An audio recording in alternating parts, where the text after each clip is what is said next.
And we're back with another episode of the Lakers Fast Break Podcast. It's Gerald Glassford coming right back at you here from the Lakers Fast Break Pop Culture Cosmos, where we cover the latest news and trends in pop culture each and every week, twice a week, wherever you get your podcasts. Inside Sports, Fantasy Football. Catch the latest show today covering NFL Week 7 right there at Inside Sports, Fantasy Football. Also, as well, Joe Soros here.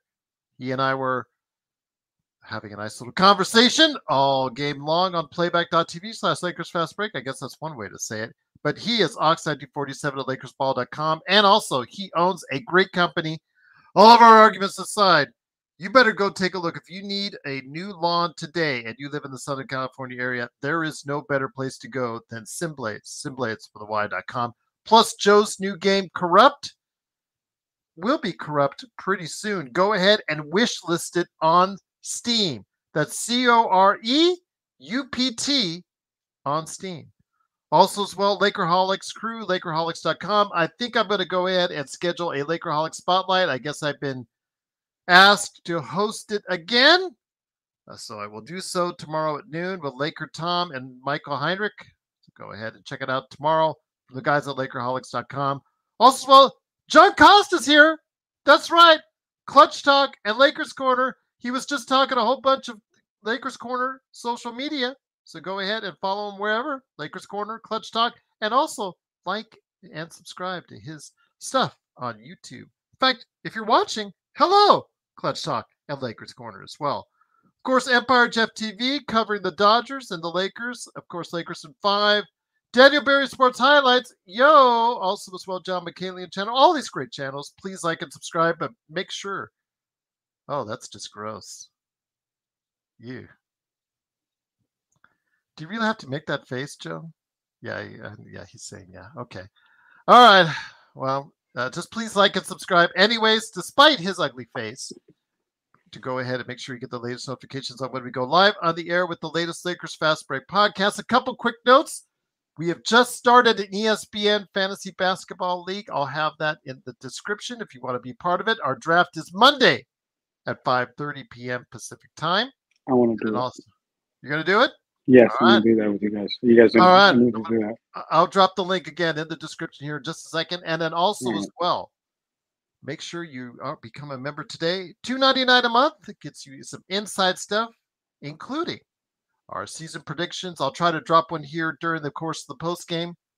And also as well, it gets you some inside stuff that doesn't happen anywhere else, but right here at the Lakers Fast Break. And it's just $2.99 a month as well. Well, the Lakers and the Warriors finished off their preseason.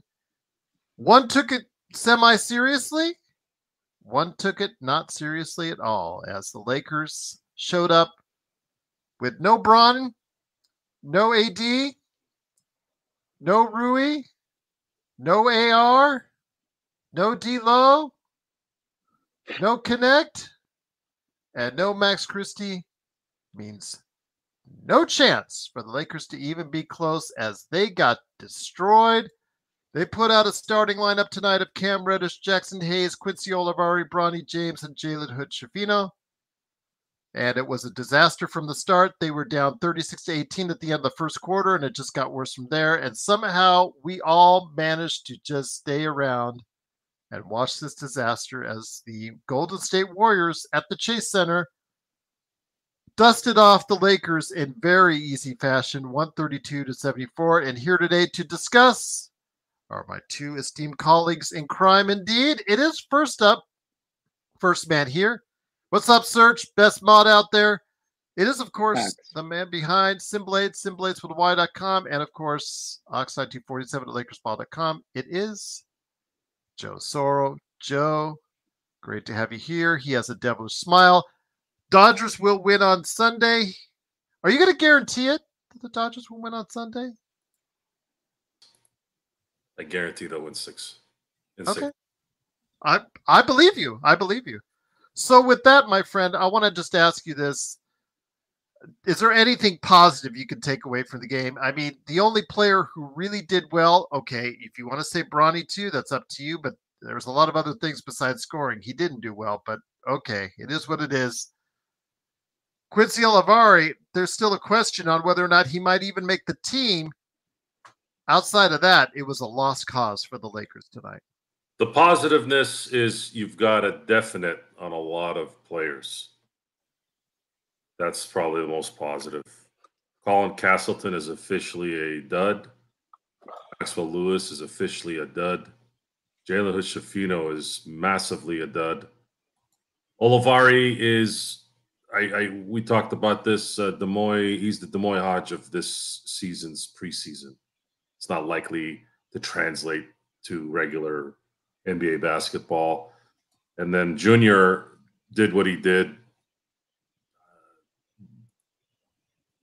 Cool. Good for him. Get a little positiveness before the season ends for him here. And then as far as everybody else, I just don't know what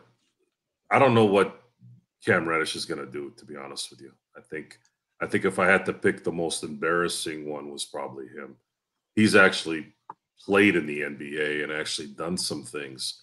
He looked like he was disinterested. He looked like he wanted a career change. He looked like he never wanted to play basketball. I think the Lakers should do him a favor and just say, look, dude, you don't really want to do this, do you? I don't care how desperate they are. There's no point if you're not going to be focused and ready to do things. If you're going to say that he did it because it's just a preseason game, all the reason why to get him off the team as well. This is the time when you're struggling, or this is the time when you're not doing well, where you're supposed to hone in on your skills. And if you're not going to do that, then you're not going to do it when it matters. It's just plain. It's simple. Tuesday, the Lakers can't use any more excuses. I guess they could. They could say, well, JJ Redick's new and it's the beginning of the year. But we will monitor it here for about a month or two and see what's up. And, yeah, to be continued. Turd War, Bronny is already making the team. He has a 3-year guaranteed contract, so he cannot not make the team. I think we all know why he's on the team right now. He said he'll develop into a two-way player. Y'all watch. Yeah, and I'll develop into the president of the United States. Okay. Saying, hold on, that's tough. Saying he's going to develop into a two-way player is like saying he's going to go from a player who's essentially not even an NBA level talent player to a desirable player for every team in the league. Because that's what our teams want. They want two-way players. So that's a tough take, brother. I'm not gonna lie to you. What IV says Cam is going to be at the end of the rotation, put in to guard someone till Vando is back again, like a situational defender. Joe, any thoughts on that before I turn it over to John? When Vando comes back, the theme of the last 2 seasons, when Vando comes back, I have 2 words: good luck. Good luck. Good luck. 805 says Oliver is the only one that looked like he belonged on an NBA court. Everyone else can go. The thing is, Oliveri is the one that very well might be going because they don't have not either, guys. He's not NBA worthy. He's too small. I use THT as an example because he's got a similar body structure, except he doesn't have long limbs like THT. The NBA 82 is a completely different beast. It is a battle of focus, attrition, mental, physical, all those things. It takes a freak of nature to be able to go through an NBA season and do the things that they need to do to be valuable to their team. And the moment you skew off that, it becomes very, very difficult for that player. Almost every player on this team, other than the top, let's say 6, is still thinking too much on the court. Max Christie is still thinking after 3 years. If you're thinking on the court in your 3rd year, that's bad news. Jackson Hayes, he's trying his butt off. I liked, and that's probably the most positive thing I've seen in this preseason, which doesn't say much. I liked Jackson Hayes' positioning under the basket for rebounds this preseason. He looked like he was Rodmaning it. Rodman, as in Dennis Rodman. What made Rodman probably the greatest, I should say greatest rebounder, but the most instinctful rebounder is he knew how to hear the bounce off the rim, the backboard, and stand in the right place so he has his best chance to get the rebound. And Jackson Hayes showed a little bit of that in the preseason. They're going to need that because if they're going to spread Anthony Davis out, somebody's going to need to be down there to get rebounds. Otherwise, no one's going to get rebounds. That's the stuff I'm going to be looking for. I want to see how long that can sustain itself. The problem, though, is if you're going to play Jackson Hayes and Anthony Davis together a lot, that means Jackson Hayes is going to have to play 30 minutes a game because you still need Jackson Hayes to back up Anthony Davis when he sits down. Unless you have an idea of a backup center that we don't know about. I don't know. Do you guys have an idea? Are they going to shift LeBron to the 5? Certain instances. Rui, maybe. Not many options. There's not many options at all. No. Are they going to play Castleton? Castleton, unfortunately, has regressed, much like how John mentioned it, and some others on the line, on the chat room. Yeah, he's regressed greatly because I saw some potential. I saw some room in there, but unfortunately, it looks like he's tapping out. Once again, it is the Lakers fast break. The Lakers do lose 132-74 to the Warriors. Also here today, good man indeed. He is the mastermind behind not one but two great channels on YouTube you need to support today. Clutch Talk and Lakers Corner. It is John Costa. John, great to have you here. I know your schedule's always tight and you're not always be able to make the games, whatnot, but finally had a chance to come and sit down, relax, watch the game with us. And you got this trash instead. This was tough. This was tough. I'm not going to lie. This was one of those games where you're just like, I was watching these guys in utter disbelief. Like, I texted one of my friends and I was like, I don't think I've seen a team get smacked on this bad in a long time. Like forget the score. Forget the score. I'm talking just like they were out there taking practice jumpers. And we had like Bronny and all our players like trying their hardest, their absolute hardest, you know. And I give credit as basketball players, but we all know that NBA level is different. But to talk, I mean, there's not much to talk about on the game. I think Joe talked about it all. Talked about Hayes' great work on the offensive glass or whatnot. But the two things that I wanted to talk about, one, Gerald and Joe touched on a bit. Oliveri, I think he just looked good out there. He's probably one of the most positive notes that we had out there. But also, JJ Redick, elite clipboard work, elite X's and O's. I'm not gonna lie. Some of these, especially with these bad players that we had out there, go back and watch. Like I was. That's what I was paying attention to because these guys are not good. They cannot create shots on their own. So how are they going to look to get shots? How are they going to look to get open? And JJ was drawing them up, getting them easy buckets, getting them going. But, I mean, essentially, guys, we were down 18. What was it? 18-34, 1 minute to go in the first. It was over. Quick. But, shit, happy to be here. Everybody, I'm trying to get this camera selected here, but it's not freaking selecting my Mac camera, not my. Joe says you're a little soft on the mic, but just wanted to let you know. I think you're not okay, but I think okay.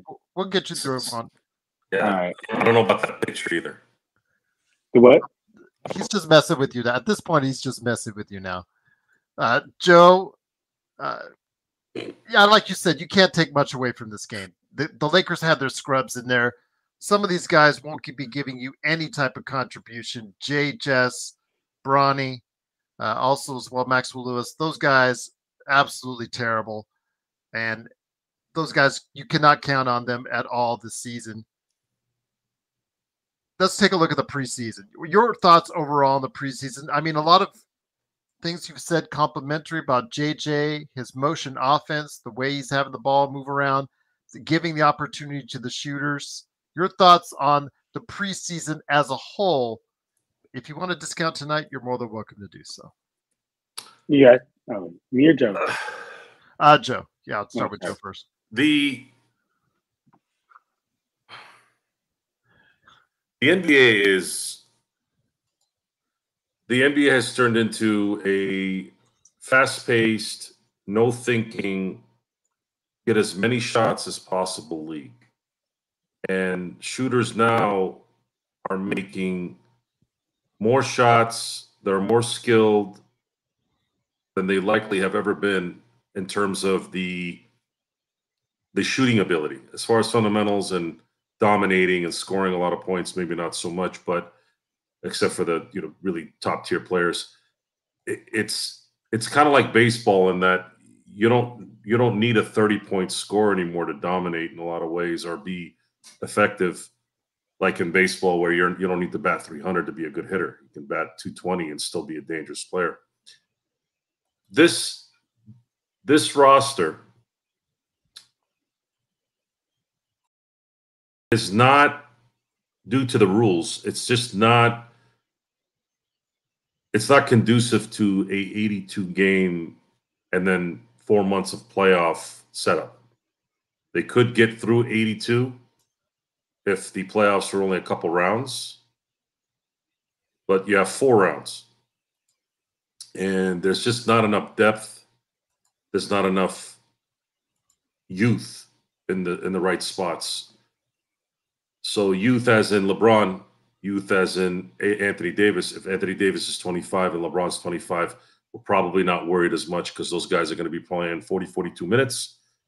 And then you just need a couple guys to come through each game, kind of do a little carousel thing there, and those guys will do their thing. And then when it gets into the playoffs, the rotations already shrink, usually to 6, maybe 7. And then that's okay too. But this is not a team that has that. They have a 40-year-old, soon to be 40-year-old star. Anthony Davis has a lot of miles on him, even though he's still somewhat in his prime. And then you have starters on the team that are, the jury's still out on how effective they're going to be this year. Rui, D'Angelo, and Austin Reeves. Effectiveness in that, are they going to take a little bit of a head up so that they can cover some ground for the deficiencies off the bench? And maybe Connect can merge some of that too, but he's still a rookie. I have a pretty good feeling that Max Christie's not going to be the guy. And then, of course, there's been 3 draft picks that they've kept that have absolutely hindered any chance of this team having any youth helping them. So 4 draft picks, only 1 is going to come out of that in 2 years on a team that had no margin of error in the areas where they had a choice in picking talent. And I want you all to focus on that. Focus on that very well. You had 2 chances each year, the last 2 years, to enhance this team. And you failed 3 out of the 4 times.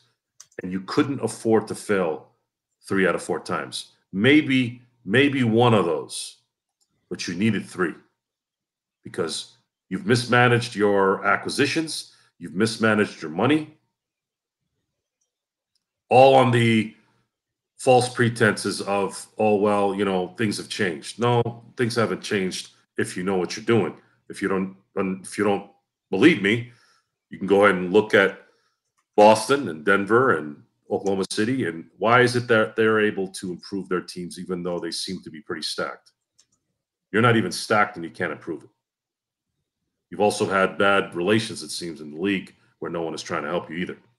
That's on you, Mr. Pelinka. That's not on anybody else. So my first wish is whatever this circus that's going to start on Tuesday, I hope it's short. When I was a kid, I didn't like circus. I didn't like the circus, let alone as an adult. So get your pictures, get your selfies, get your Instagram and Facebook and Snapchats and TikToks.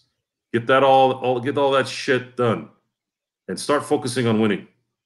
Because there's really only 7 players on this team that are likely going to have value on this team at this moment. That's it. Jackson Hayes, Connect, and the starting five. And you all know who that is. John, let me bring it over to you, my friend. I know we often get accused of being haters, being downers. You guys are, I mean, Rodell and others are always, in the comments or in emails, I always say you guys are always down on the Lakers, blah, blah, blah, blah, blah, da, da, da, da. Okay, well, we want to see something different. We want to be proven wrong. We want the Lakers to succeed. Yet we see stuff like this from the guys who will take up the 8th, 9th, 10th, 11th, 12th, 13th men, and it's not even close. And that tells you just how bad the depth is. If we start going on, if we have any type of injury bug on the Lakers during the season, are we screwed?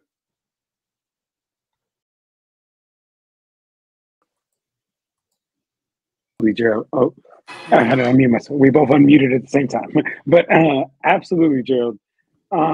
We are being, what's okay, hold on. I want to get to that first, but I want to get to that second. Remy, I'm going to get to that, but hold on. Gerald, we have Anthony Davis, right, who's a very injury-prone player who, yes, he played a lot of games last season, played, I think, one of the most he played in his career last season, which is great or whatnot. But, that doesn't take away from the last, 9 years prior to that when he was extremely injury-prone. And I hope he's not injury-prone this year, but I think that still just 1 year doesn't make him not an injury-prone player anymore. And we have, no real, reliable starting option backup big, or even a half decent, in my opinion. I know you guys may talk about Hayes, but I'm talking about starting and being able to, give us some positive out there. Hayes can do us some positive off the bench, but starting that's a whole different ballgame we're talking about here. But essentially, I say that to say, Gerald, yes, we are screwed. If any injury happens, and that's scary because we have a 40-year-old LeBron James and an injury-prone Anthony Davis, and we can't even. All they've seen is cut this guy, cut that guy, cut this guy in the chat. We can't even do that because Rob has managed the payroll so bad. We're right up against that second tax apron by what, $20,000 or some small amount that you just can't not maneuver around. So we can't even do that because we can't even. Let's say Quincy Olivari, want to pick him up and make him a player, an actual contracted player on this team. We can't do that unless it's a two-way. You can't give him a guaranteed contract as a full-time guaranteed contract because you'll have to cut one of these other guys. And the problem is you'll go into the second tax apron because of it. So it's just a problem. It's a mess. We have basically, Rob has just gotten himself into this mess. And Joe, while John fixes are you with us, John? Yeah, I'm trying to put it on this one because my AirPods. Okay, no worries, man. Just you fix that, and then we'll have you get to your second point on that. But Joe, that's the depressing part about what's going on is the fact that we just cannot make changes unless we give up draft choices in order to do so, Joe. Oh, that's not enough either. The player that you're going to get is going to require matching contracts. Or even if it's just moving off of a salary, like a Cam Reddish or, whoever, JHS, whatever, you have to give up picks alongside of that. Yeah, I don't think you're going to move the Cam Reddish for picks. The Lakers have nothing. They would need the other team to almost purposely lose in the trade to give the Lakers what they want. All we're hearing right now is Jeremy Grant and Zach LaVine, who are the two popular trade scenarios. All we hear is Chicago and Portland want a pick for those guys. If that's actually true, there's -0 chance that the Lakers have any chance of getting those guys on the team. Whether they would make a difference, who knows? And then when you look around what's available that might be available around the NBA, what else would make a difference? The Lakers are likely to finish the season with this team maybe with one kind of sort of lucky trade for a big. That's about it. As far as a real bona fide third guy to make one more run here with AD and LeBron, zero chance. There's not enough resource for them to go get it. John, touching Yes, on I'm the back. second subject, Yes. you wanted to Remy. mention that I think Remy's comment on fire Yes. JJ Redick. Your thoughts I'm, on that? I'm gonna be honest, guys. Please, please, for the life of me, like it's gonna low-key frustrate me. I'm not gonna lie. Like, let's stop talking about fire JJ Redick in the preseason. Like, let's stop talking about fire JJ Redick in the preseason. Like, it is way too early to be talking about fire JJ Redick, especially like Joe. Can you please bless these people's ears and wisdom with your analogy you gave earlier on JJ Redick, which I think was a great analogy. So JJ Redick, even though he's had some chode moments where he's disrespected eras of basketball, JJ Redick has some knowledge and good X's and O's. So the analogy I used, or the comparison I used, was JJ Redick is an up and coming, a possible up and coming chef who's brought his weapons, which is his knives and his pots and his pans, to be the chef that everyone would like him to be, successful one. The only problem is his ingredients are not good. Boom. So no matter how well he conducts a kitchen, how well his tools are in terms of his knowledge, his ability to extend his tools to the task at hand. If the chicken is not good, if the meat isn't fresh, if the seasoning isn't gonna, work, it doesn't matter. The food's gonna taste terrible. There you go. So now what you have is you're gonna have to be a restaurant. I'm gonna go even deeper on this for you, Johnny. You got a restaurant now that has to master a couple of meals, and you have to depend on those few meals for people to keep coming in. Now, there are some restaurants that have been able to do that. Let's look at Red Lobster. For the longest time, what was their thing? The endless shrimp. Yep. The biscuits. Love those biscuits. Those biscuits are the greatest food. That's probably one of the greatest foods that's ever been made. When you look at the comparisons, you can say that the biscuits on this team is LeBron, and you can say that the endless shrimp is AD, or vice versa, however you look at it. Can these guys carry that restaurant? Not when you charge it at $20, Joe. That's what put them in. So now there you go. So now you start mixing in the times, right? So the times, it was easy when you were charging $12.99 and you were paying people $8 an hour. Now you're paying guys $20 an hour, and the economy sucks. And you see where I'm going with it. It's not likely that you're going to be able to sustain an audience that's going to eat that food with these two only on the menu, or at least the ones that are popular. It could happen. I have eaten bread and shrimp, or bread and like smaller cheeses and salami and all that. A lot of times I'm like a grazer sometimes. I actually prefer to graze because I don't get as full. But the reality is, when people want, you're going to need more. You're going to need more than just the appetizer type stuff. And the only way the Lakers win this year is LeBron and AD have to be so out of this world good at the end of the year, after 82 plus games. And apparently, if they don't play Denver, because that seems to be their kryptonite, and then run the table. That's the only way. But that hasn't worked the last 3 years. 1, they didn't make the playoffs. 2, they barely made the playoffs. They've won.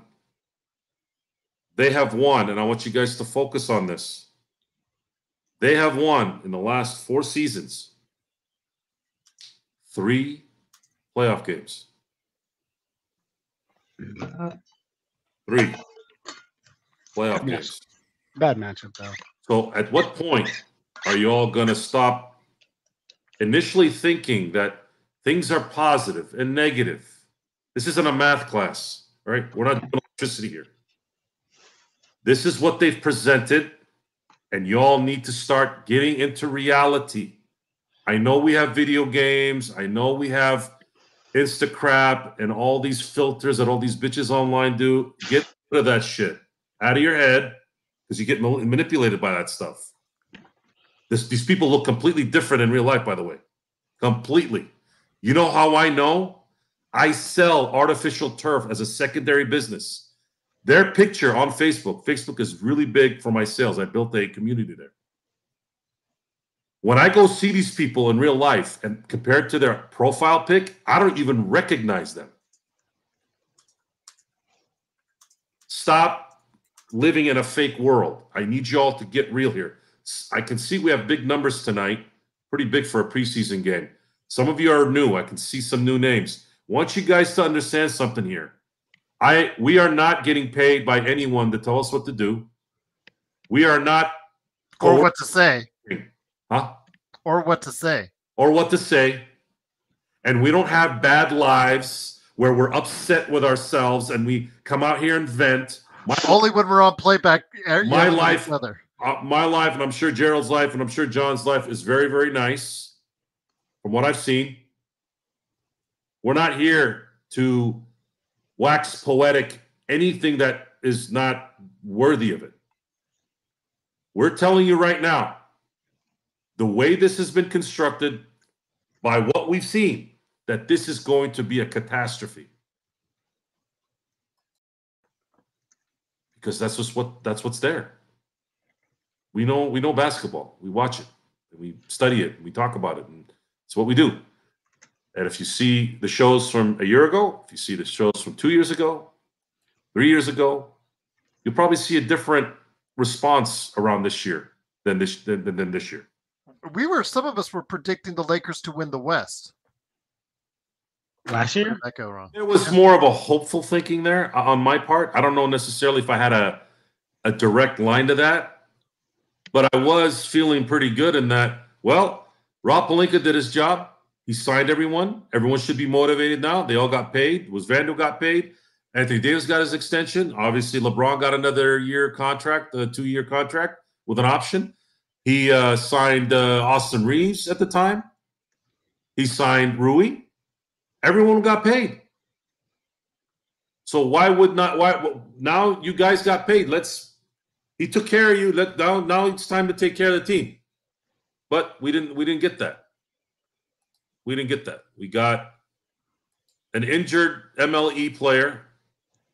We got 2 massive bombs in the draft. Vando was barely alive. Reddish was a disaster. Christian Wood had his moments, completely broke down. Austin Reeves improved a little bit towards the end of the year. D'Angelo improved after 2 months, when we really needed him for the whole year.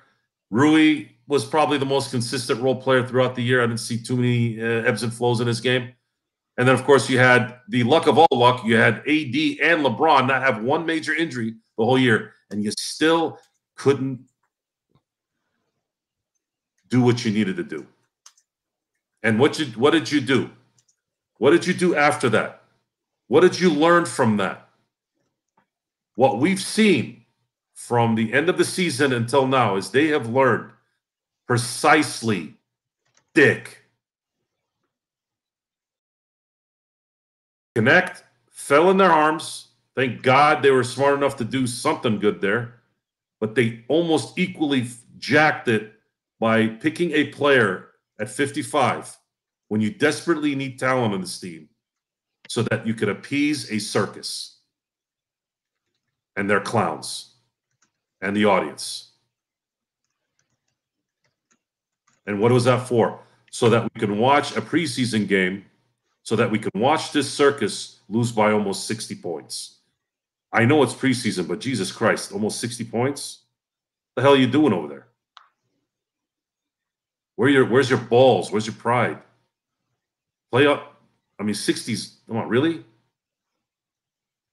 So we're gonna observe here. We're gonna see what's going on. Lakers have a favorable spread in this first week or so. I hope they don't start 0-4 because they're 4 good teams. John, let me bring it back to you. And once again, it is the Lakers fast break. The Lakers do lose in the final game of the preseason, 132-74. They do go 2-4 in the preseason, whereas the Warriors went undefeated.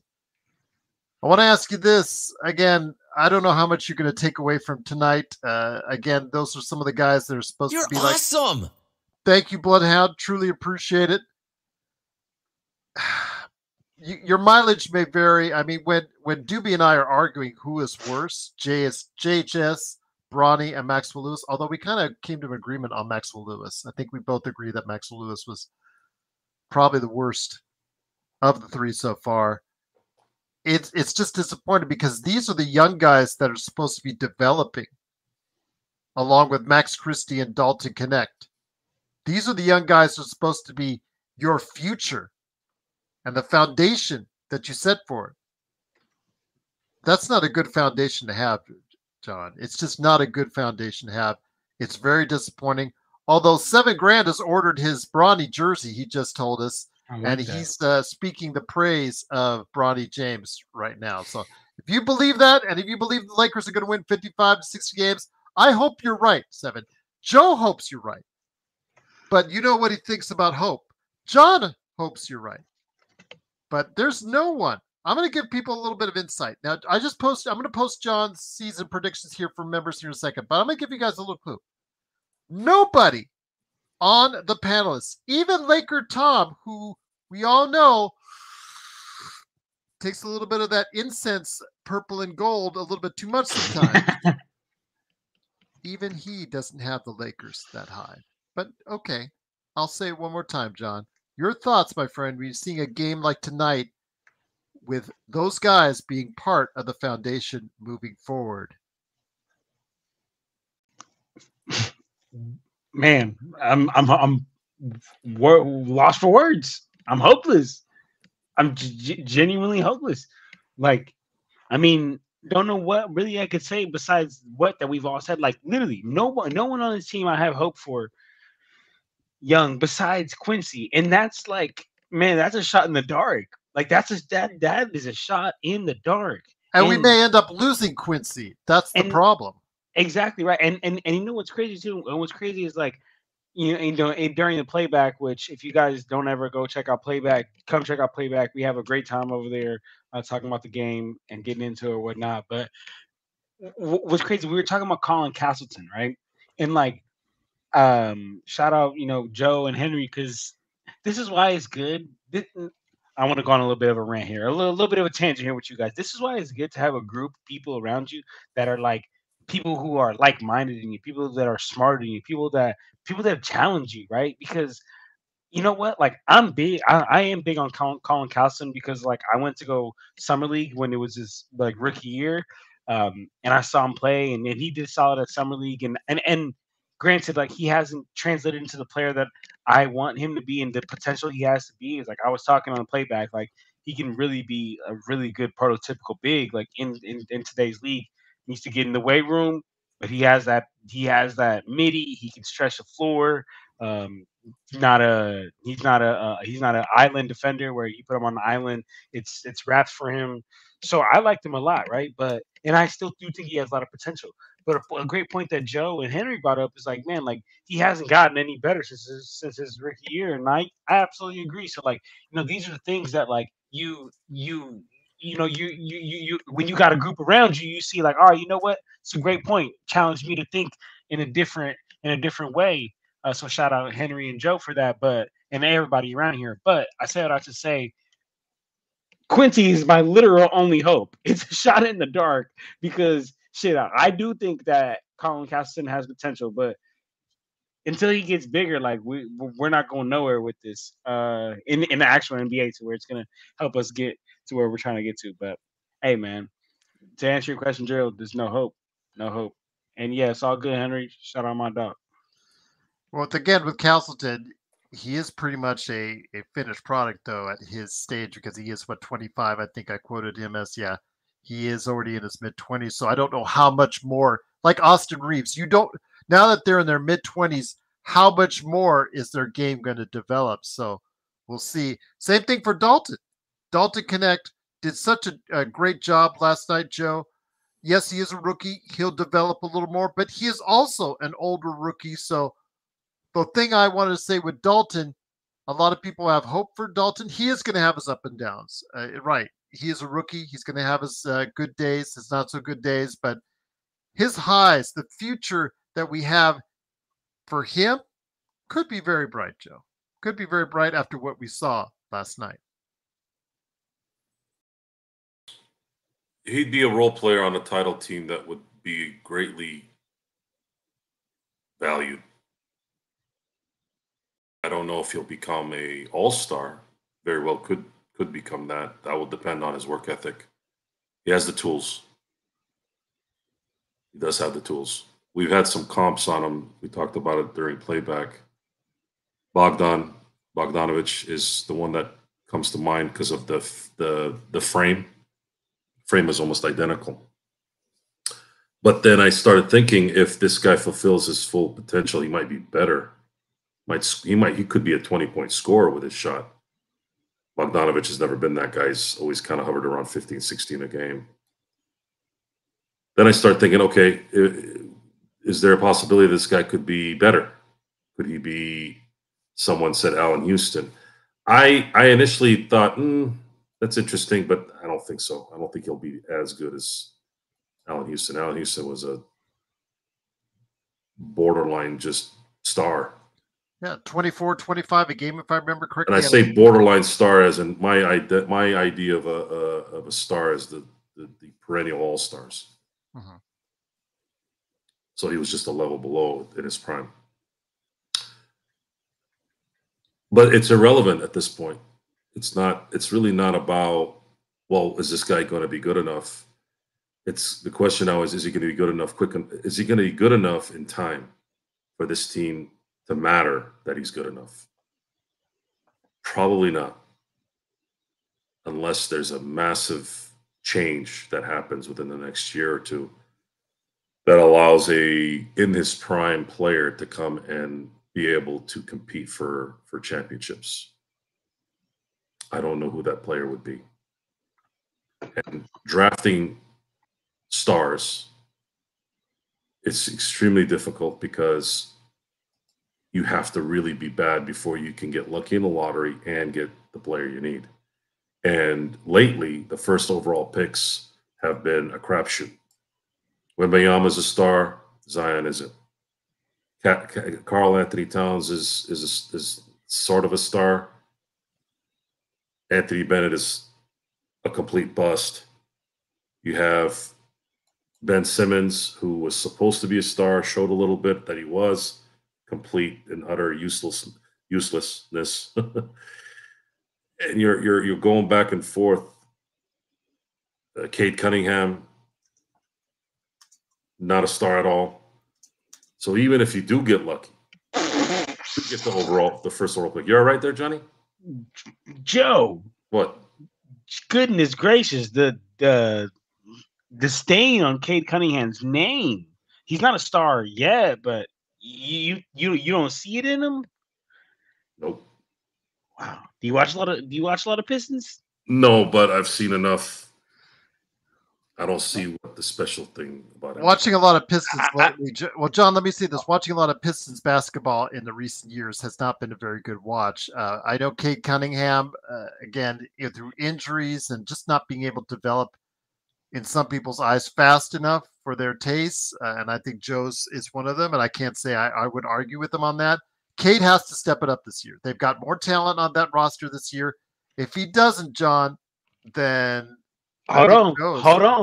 Ralph's my dog. Ralph hit it on the head, bro. Cade has no help. Listen, Cade is the type of player that Cade is good, but Cade is not your guy that is just gonna say, you know what, get on my back. I'm taking you out to the promised land. Cade is Alonzo Ball. He is great. He can literally change in offense, like the way he can help players just become so much better because of the type of player he is. He helps players around him get so much better. But these players around him suck. Yeah, Paulo Banchero. I would take Paulo over Cade every day out of the week. But I think everybody would. But yeah, no. I just wanted to say that, like, he's not a star right now, but Cade's got potential, Joe. That's all I'm saying. But I'm sorry. Adam, we do not have plenty of roster space. We would have to actually get rid of one of the two ways. If you waive a contracted player, you cannot pick up another player without going into the second tax apron. So we do not have plenty of roster space for Olivari. We have to most likely cut a two-way player if we want to keep Olivari, which I would prefer to put on there. What happened, Joe? Mark made me laugh calling Joel and being a wanker.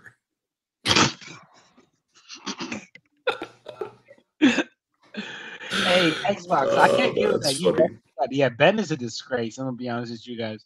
Don't let me go on my Ben Simmons rant. I have a Ben Simmons rant, an entire rant. I cannot stand that guy. Adam, if he doesn't get healthy, if they don't find out something soon going on with Koloko, they may need to drop him and pick up Olivari. There you go. So, John, I'm sorry, folks, but when you're a first overall pick, look at Banchero. You know, he's got his team probably one more player away from being a problem in the East. Cade, I know he's in Siberia right now in Detroit, but first overall picks need to be still the you-know-whats. I get you. That's a good point. I wish he would be better, but he's not. It's just not. It's not a. NBA basketball is getting more and more difficult to gauge talent because there's so much other crap that's tied to it. And even if you do get that talent, if the circumstances are not right, you're sitting there going, "Oh, okay, well, this isn't working. That isn't working." And the Lakers have had that issue. They had it for 3 years until they finally had to go do what they usually do when they want to win, and that's go get somebody else. The Lakers got D'Angelo Russell, Lonzo Ball, and drawing a blank. Brandon Ingram. And they hit on a couple of good picks in the second round too. They did. Oh, don't forget about Josh Hart late in the first too. That was pretty good. They were really good picking Kuzma. Yeah, they were really good at picking guys. What a great take. Imagine if they were able to pick Jason Tatum and Jaylen Brown instead of those two. Question, Joe. I always talk about this with my brother. My brothers to this day said that we should have went with Jason Tatum, but we went with Lonzo Ball because we needed a point guard. Would you have gone with Jason Tatum? I didn't know enough about Jason Tatum to make that call. That's an honest man. 9 times out of 10 people would lie and say, yeah, I'd go with Jason Tatum. And I know that plays a factor in things. Everything is always 20/20. But it's your job to know this. I sort of felt something about Lonzo Ball that I didn't like. His dad had something to do with it. I didn't like his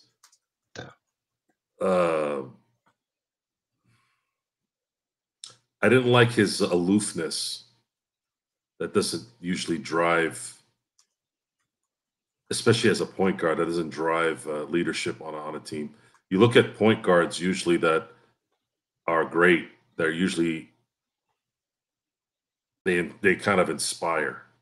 There's different levels of it. Say Steve Nash, he wasn't demonstrative like Chris Paul, but he was extremely riveting in terms of just his personality. If you've been around him, he keeps people kind of up. He's a very positive guy, and he's a jokester, and he people want to play for him. People want to make him happy. Players, as that is. Chris Paul was a little more demanding, and Lakers and the NBA lost a chance to really see who he really could have been had the trade gone through to LA or the Lakers. And then you look at point guards like Steph Curry, even though I don't really consider him a true point guard, he's more of he almost created his own position. He's the point scorer. The most important thing, I think, besides the shooting part of Steph Curry, is the fact that he never had an ego against anything. Not his boy Clay, not his buddy Draymond, not when Durant came. And that never gets talked about enough in terms of how well Steph Curry is as a egoless leader with out of this world talent. There's a lot of stuff there, guys. So it's a potluck of things. Lakers made things easy for themselves the last 70 years because they were either able to hit on the draft early on when the draft wasn't as complicated, and then even after that, they still were able to maintain getting picks that weren't conventional and that turned out to be something, i.e.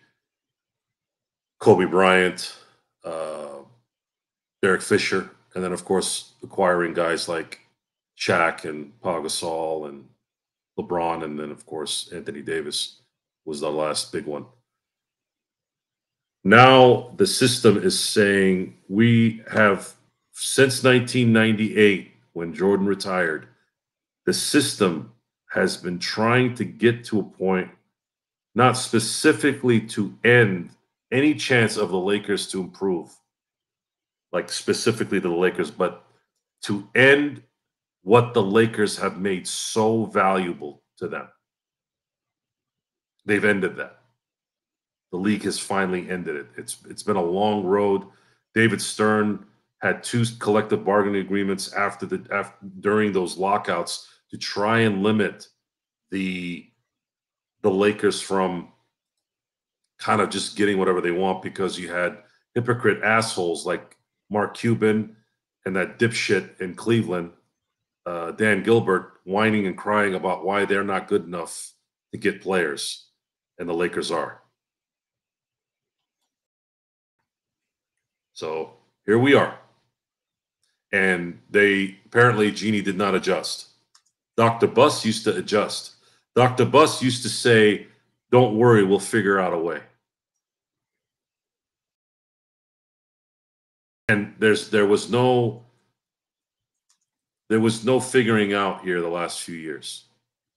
It's too much thinking for Dr. Buss was a borderline genius. I'm not saying that to be condescending or patronizing. He really was. The man was very smart, and he understood people, and he understood how things worked, and he knew how to have that kind of positivity that everybody seems to love and turn it into something good. But this team the offspring is not as good as the mainstream. And then you have leadership on this team that are either not equipped to do the job or are so self-indulged and self-absorbed that they can't see past their own little world. And you all know who that is. It's at the cost of the Lakers. Because even they know that there's no chance that they're going to do anything this year. So now they're saying, look, let's have some fun this year then. At the expense of the Lakers, at the expense of us, because we're the dipshits still watching it. Once again, it is the Lakers fast break. The Lakers do lose.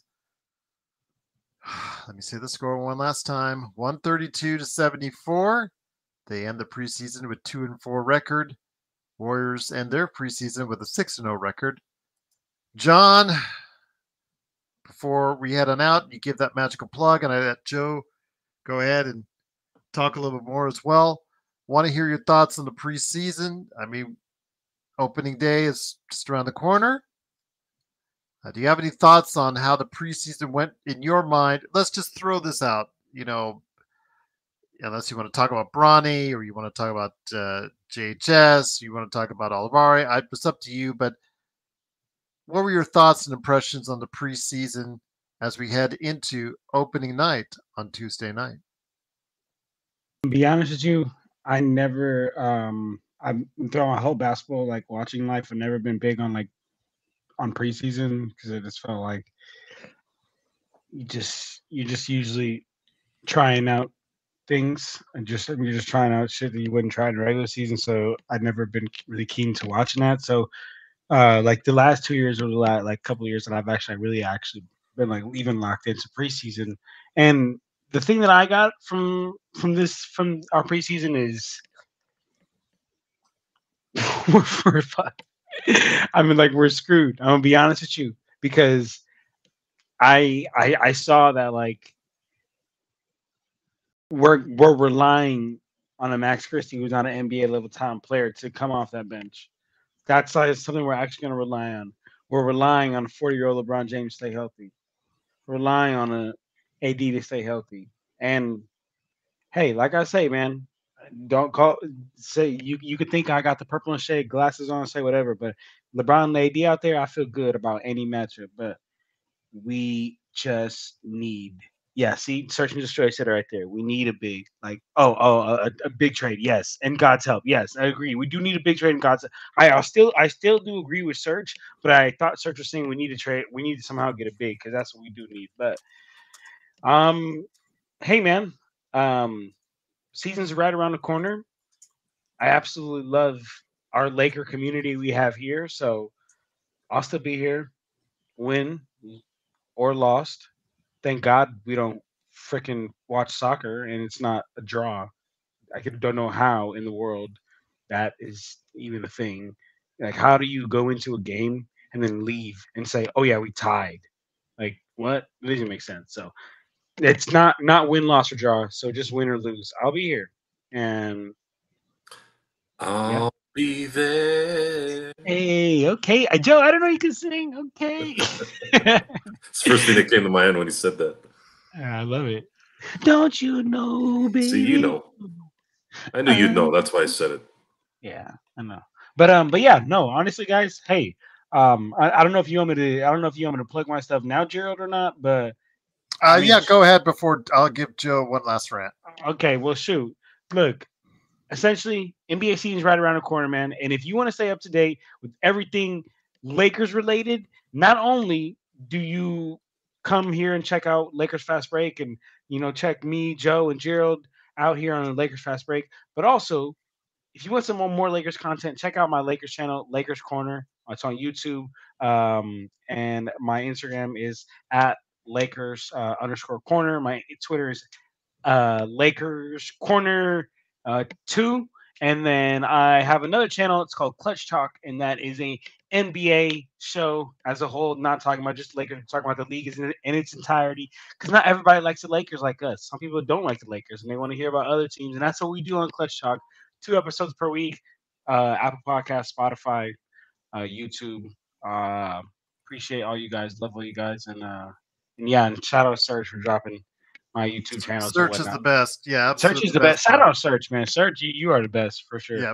But yeah, love you guys, man. Right. I appreciate you guys. No worries. Lakers Corner Clutch Talk. Please support him today on those channels. Joe, the good and the bad, before we head on out. The good is the shirt that you're wearing, the Dodger blue, as they head back home to finish the series and go into the World Series. Starts on Sunday. What do you think the Dodgers need to do to get it done and finish off the Mets on Sunday? Keep the Mets in the first 5 innings under a couple runs, and this will be a wrap. The Dodgers didn't hit bad tonight.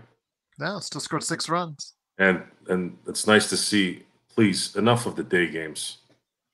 This is the second day game they decided to pull out of their ass, and it ended up. Coincidence, huh?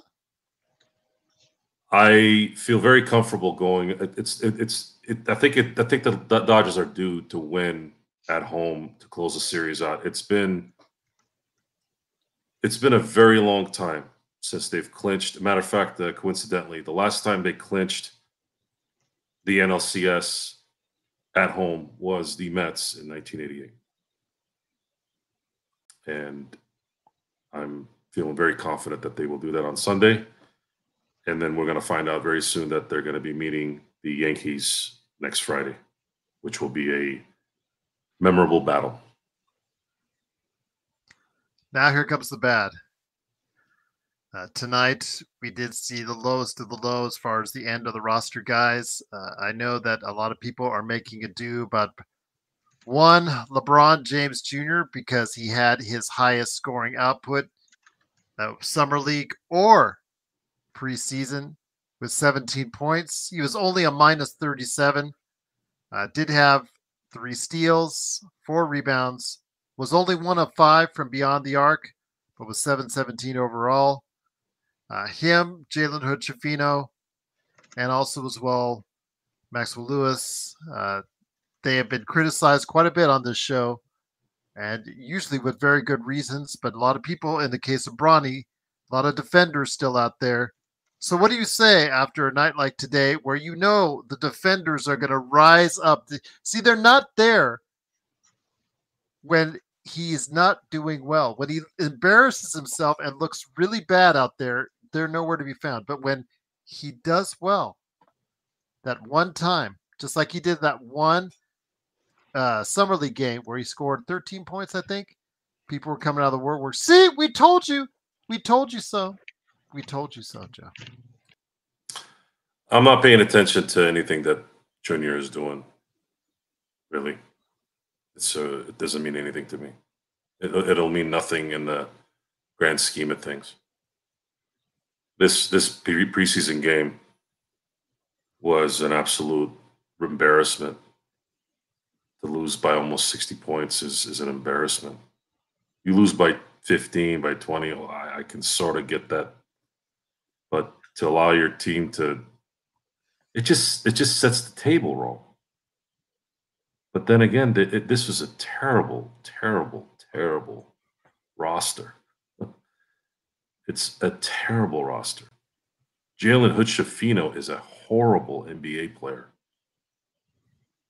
Maxwell Lewis is worse than Jalen Hood-Schifino.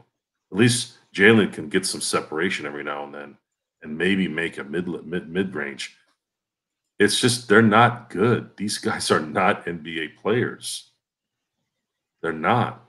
They're there because of their careers in college and they've been drafted, and therefore you're given a chance to see if you can do something. But they're not going to make it.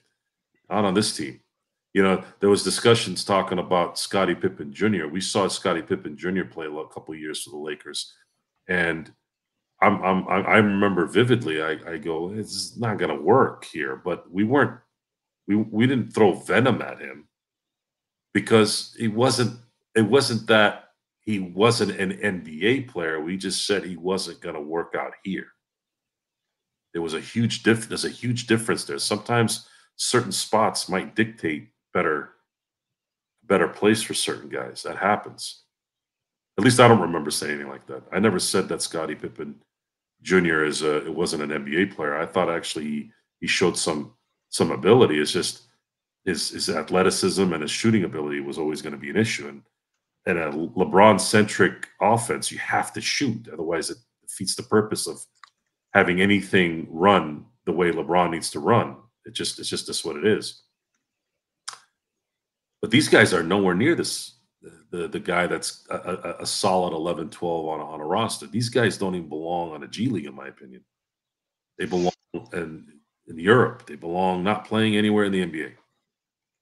And you're going to see it more and more that it's justified. And the Lakers are going to have to win games with a 7-man roster.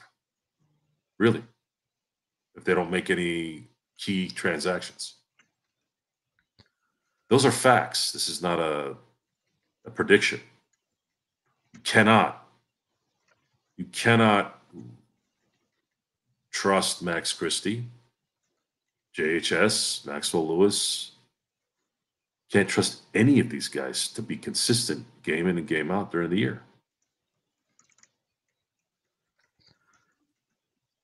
So we have it now as the finale for the preseason is the Lakers losing 132-74. Big crowd tonight. Cannot thank you enough for supporting us. If you get a chance, please like on the way out and also subscribe. Get the latest notifications on when we go live, like tomorrow, high noon, when the Lakerholics return for Lakerholic Spotlight. We'll see if we can come together for a late night showing on Sunday. But John, Joe, let me hit up John first. Any last thoughts before we head on out? No last thoughts. Thankfulness for y'all. Thankfulness for the community. Like I said, man, check me out. All my socials, Lakers Corner, Clutch Talk. But appreciate you guys. And hey, man, I'm excited.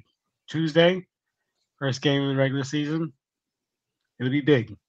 We should do something big on Monday. Maybe we should try to do something big on Monday if we have the time and the schedule allows it. So, Joe, you're now the Lakers GM, according to Ralph D. What trade are you going to make?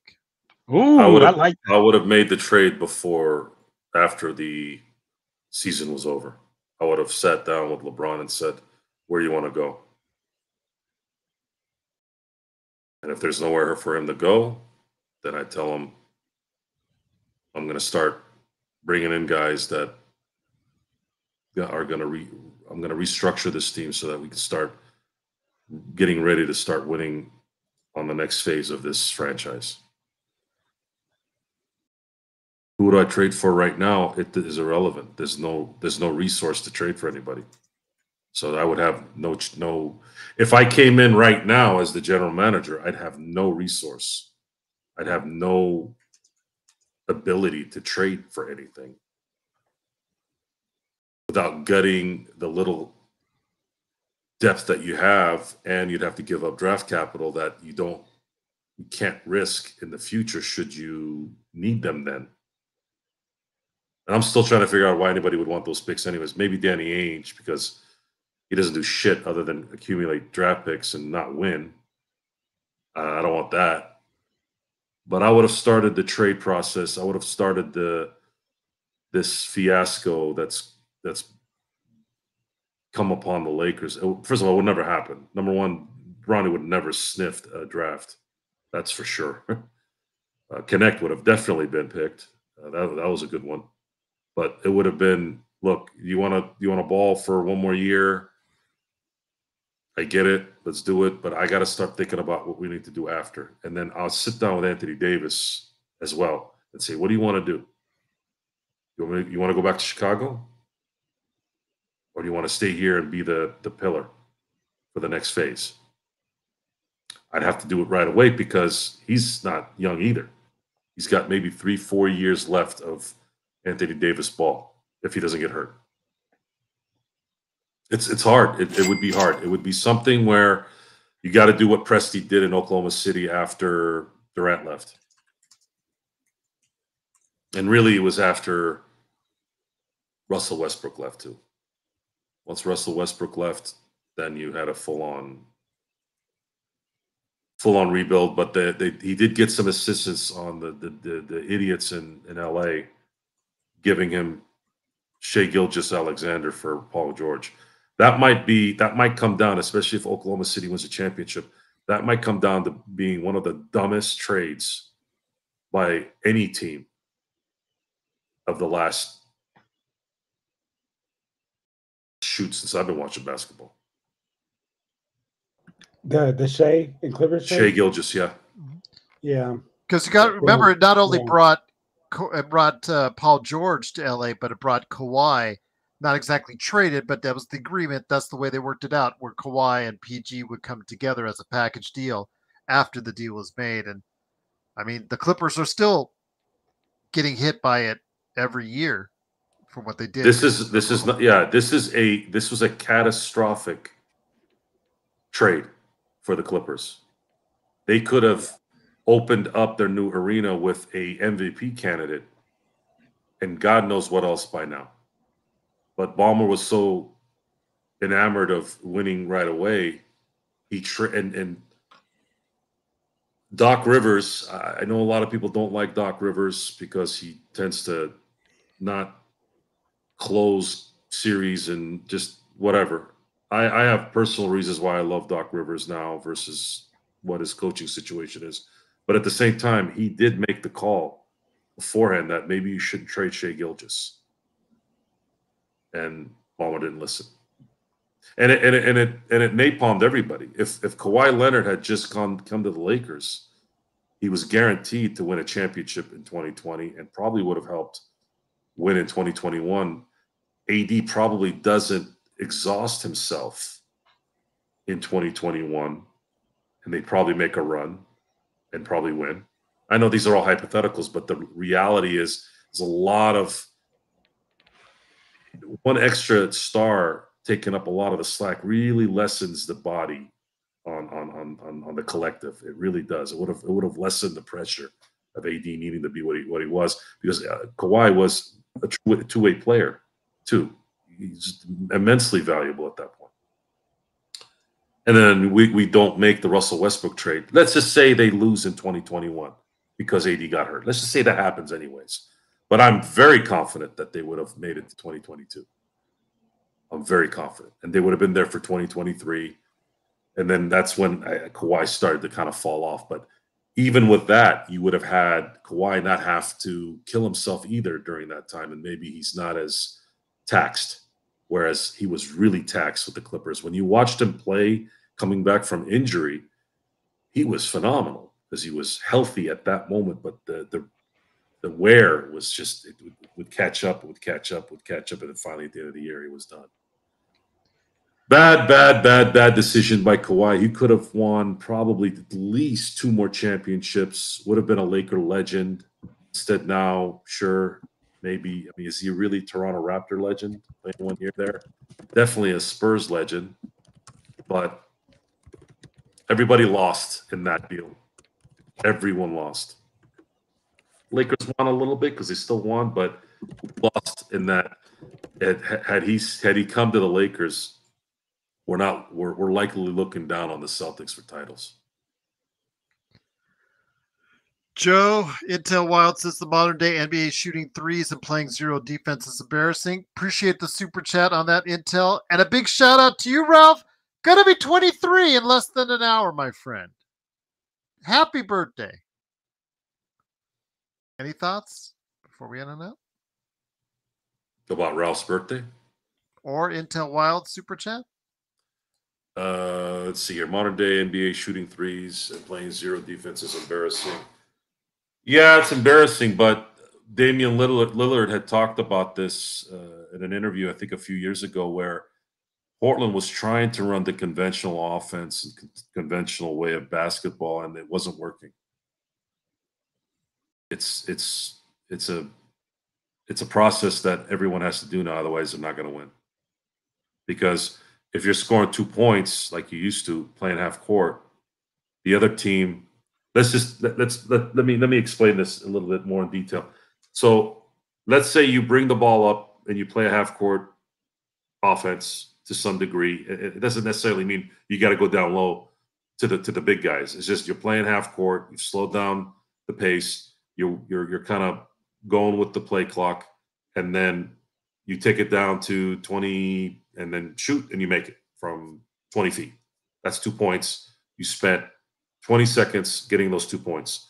Now, the team you're playing against is going to go down real quick, shoot a 3 within, let's say, 10 to 12 seconds.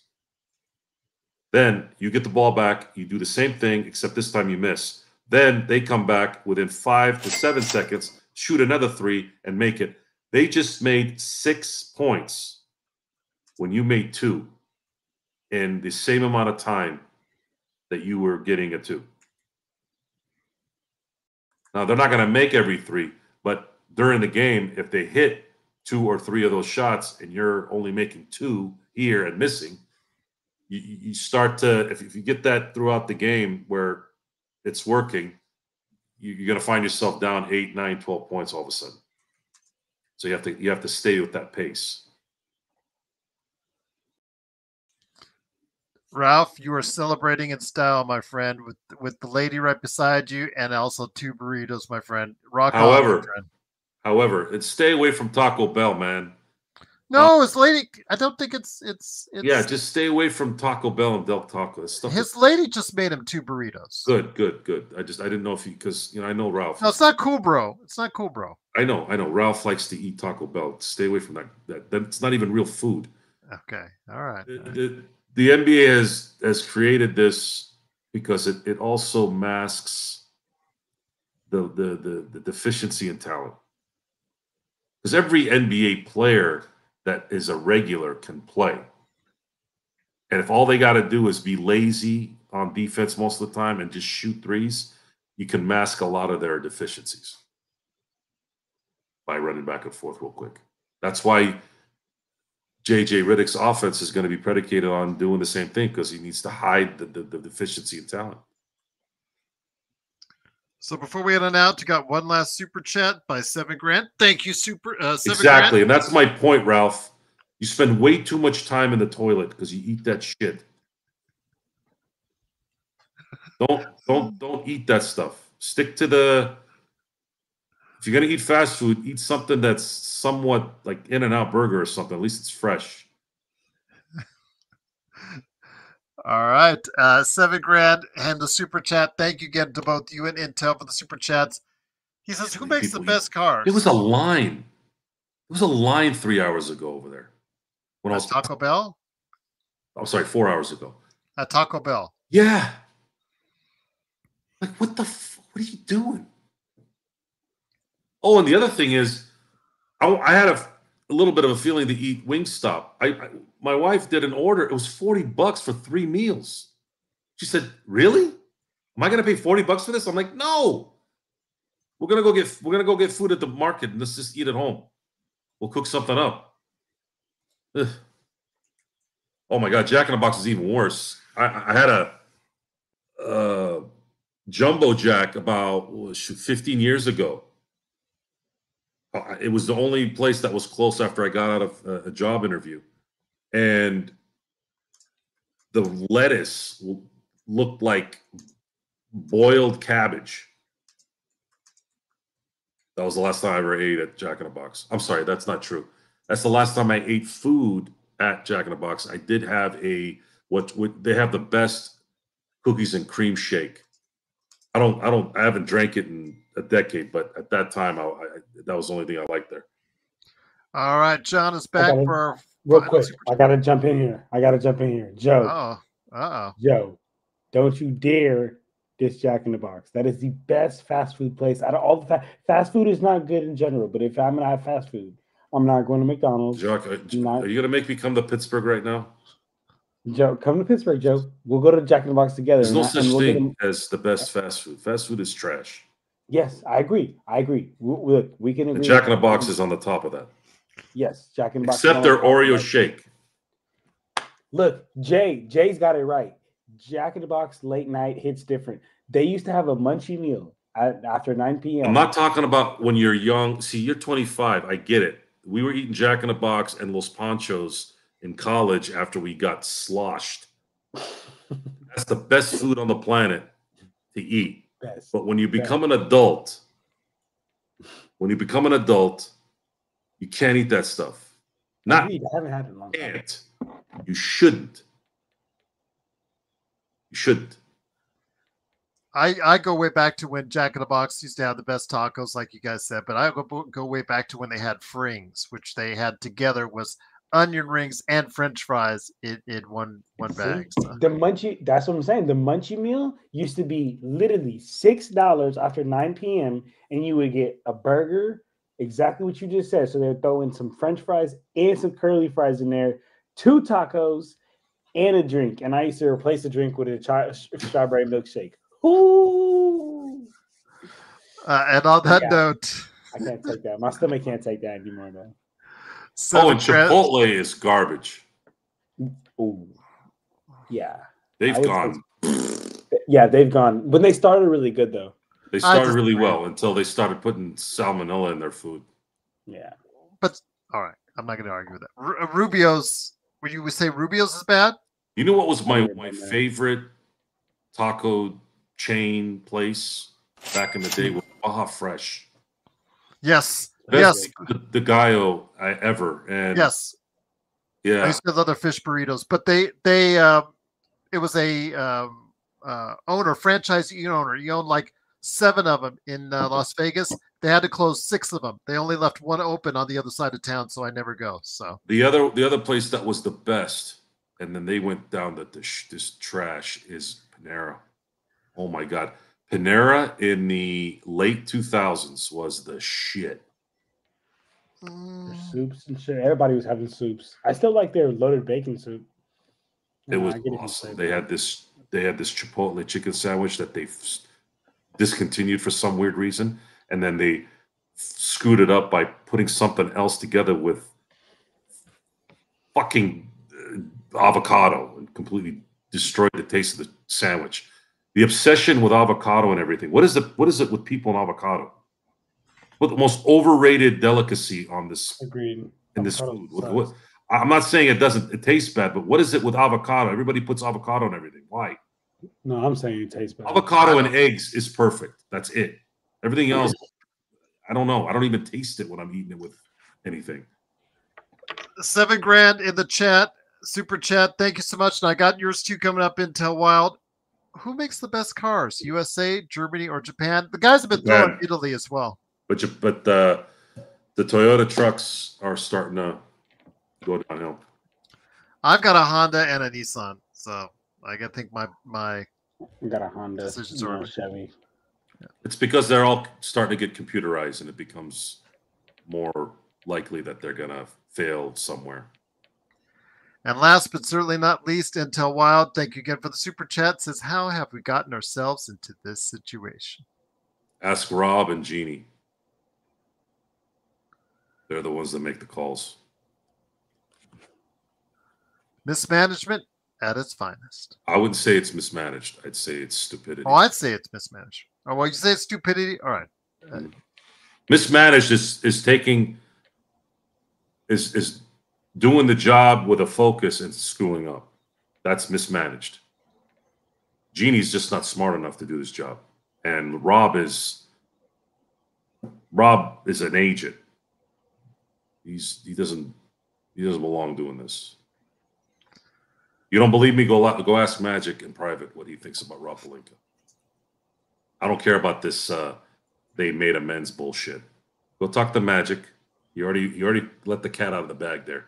Go talk to Magic and let him tell you in private. And Magic would tell you because he's that kind of guy. I met Magic for a brief amount of time. I looked straight in his eyes. That is the most genuine man with the greatest smile I've ever seen in the world. And he's Magic is a beacon of life, goodness. So I bet you he would tell you that with a little flair. I bet you you'd be like, fuck that motherfucker.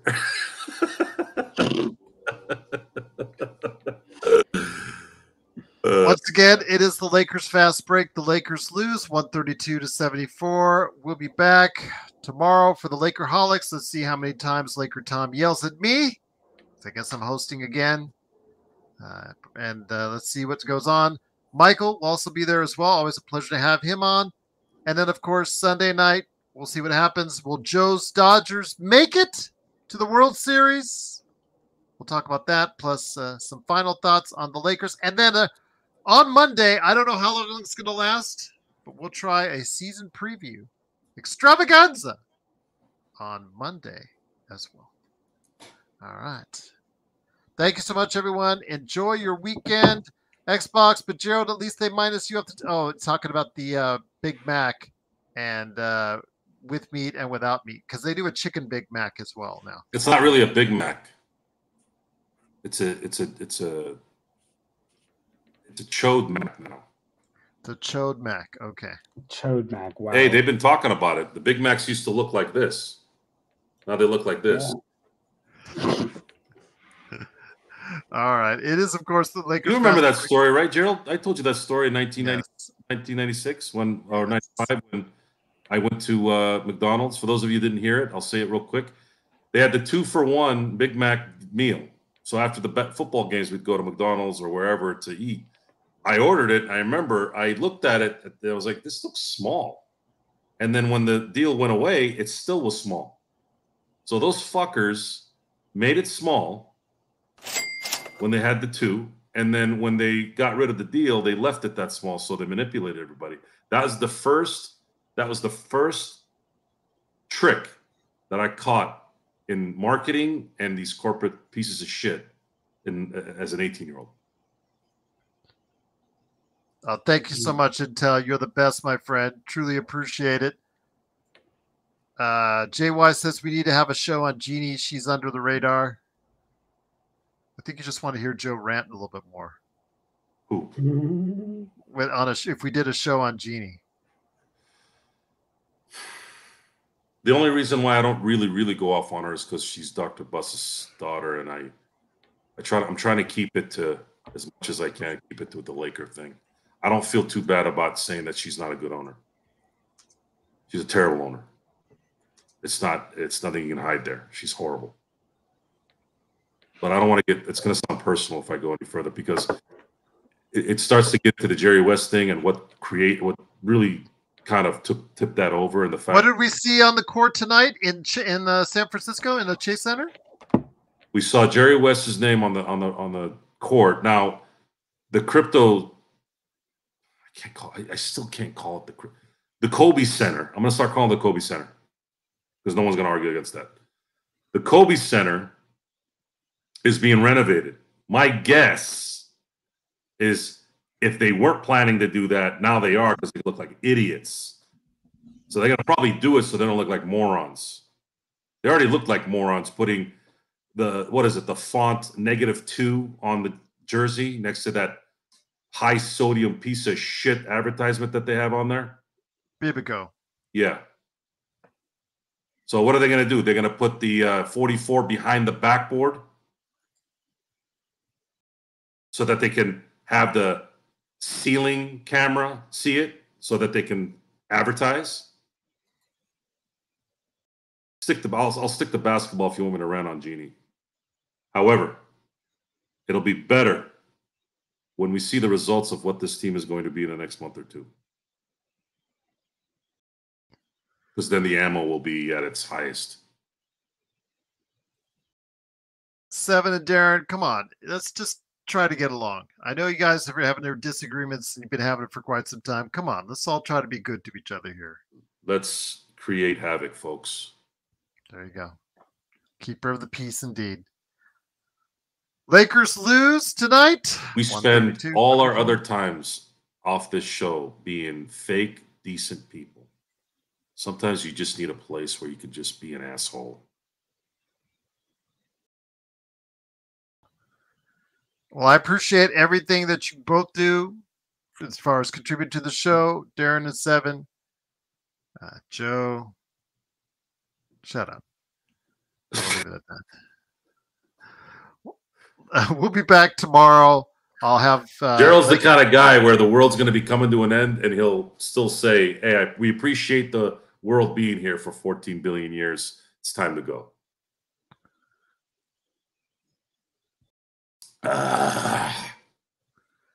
Thanks so much again for joining us. I'll be back tomorrow for the Lakerholics, and we'll see you about Sunday. Definitely Monday for a season preview. All coming up for you right here at the Lakers Fast Break Podcast. Have a great evening, everyone, and be safe.